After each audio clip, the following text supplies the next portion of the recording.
Hello बच्चों, let's read the question and the question says that the half life of uranium 238 undergoing alpha decay is 4.5 into 10 to the power 9 years. Calculate the activity of 10 gram sample of uranium 238. तो ये सवाल में क्या बोला? सवाल में बोल रहा है कि हाफ लाइफ दिया हुआ है यूरेनियम 238 का 4.5 into 10 to the power 9 years, और ये जो सैंपल है यूरेनियम 238 का, उसका मास जो है 10 ग्राम है, तो उसका एक्टिविटी हमको निकालना है। तो ये सवाल में जो की कॉन्सेप्ट लगेगा, की कॉन्सेप्ट वो है कि half life T is equal to होता है 0.693 whole divided by lambda,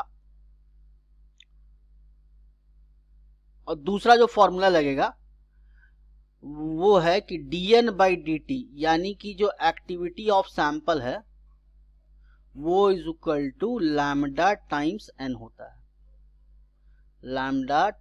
lambda times जो है n होता है, जहां lambda activity of the sample है और n जो है number of atoms present at any time.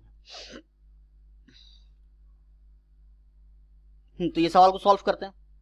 तो सवाल को सॉल्व करने के लिए सबसे पहले ये जो टाइम गिवन है हाफ लाइफ, उसको पहले हम लोग जो है सेकंड में चेंज करते हैं।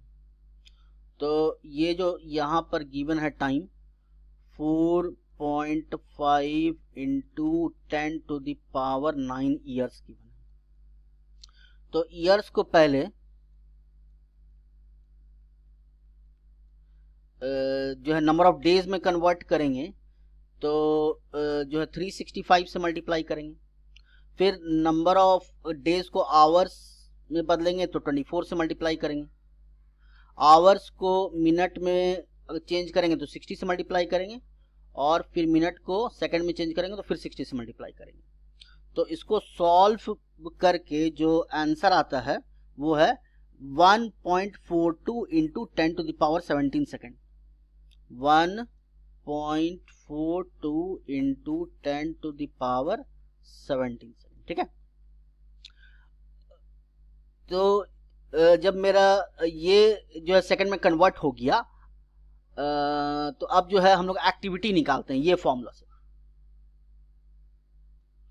तो एक्टिविटी ऑफ ए सैंपल का formula T is equal to 0.693 whole divided by lambda होता है। तो लैम्डा इज इक्वल टू क्या लिख सकते हैं? 0.693 whole divided by half life, यानी कि इसका वैल्यू अगर हम पुट करें 0.693 whole divided by half life. Half life कितना निकाले थे? 1.42 into 10 power 17। 1.42 into 10 to the power 17 seconds. तो इसको अगर सॉल्व करें तो इसका आंसर आता है 4.88 into 10 to the power minus 18 second. 4.88 into 10 to the power minus 18 second inverse. इसके बाद जो है नंबर ऑफ जो है एटम्स निकालते हैं। तो नंबर ऑफ एटम्स निकालने के लिए क्या करना पड़ेगा? जो है नंबर ऑफ एटम्स निकालने के लिए पहले नंबर ऑफ मोल्स निकालते हैं। तो नंबर ऑफ मोल्स जो होता है वो होता है क्या? Weight divided by molecular weight. Wait given था यहाँ पर जो है 10 ग्राम, और मॉलिक्यूलर वेट यूरेनियम का गिवन था 238, है ना। तो ये निकल जाएगा मेरा क्या? Number of moles. अब नंबर ऑफ मोल्स को नंबर ऑफ एटम्स में अगर कन्वर्ट करना है तो उसको हम लोग क्या करते हैं? अवोगाड्रो नंबर से मल्टीप्लाई करते हैं, यानी n इंटू Na हो जाएगा। यहाँ Na क्या है? Avogadro number. तो n हो जाएगा यहाँ जो 10 divided by 238 into Avogadro number कितना होता है 6.023 इंटू 10⁻23, ठीक है। तो इसको जब सॉल्व करते हैं तो इसका आंसर आता है 2.52 इंटू 10⁻22 एटम्स। 2.52 into 10⁻22 atoms. इसके बाद अब हमको जो है डिसइंटीग्रेशन कांस्टेंट निकालना है। सॉरी, डिसइंटीग्रेशन कांस्टेंट तो निकाल चुके हैं वो, फिर उसके बाद एक्टिविटी ऑफ द सैंपल निकालना है। तो activity of a sample is equal to, हम की कॉन्सेप्ट में बताए थे क्या कि dN/dt is equal to lambda times n होता है।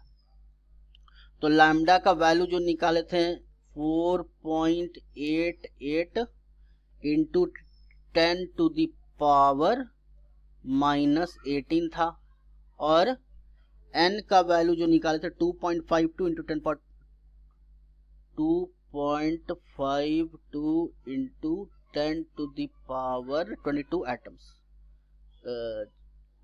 ये निकाले थे।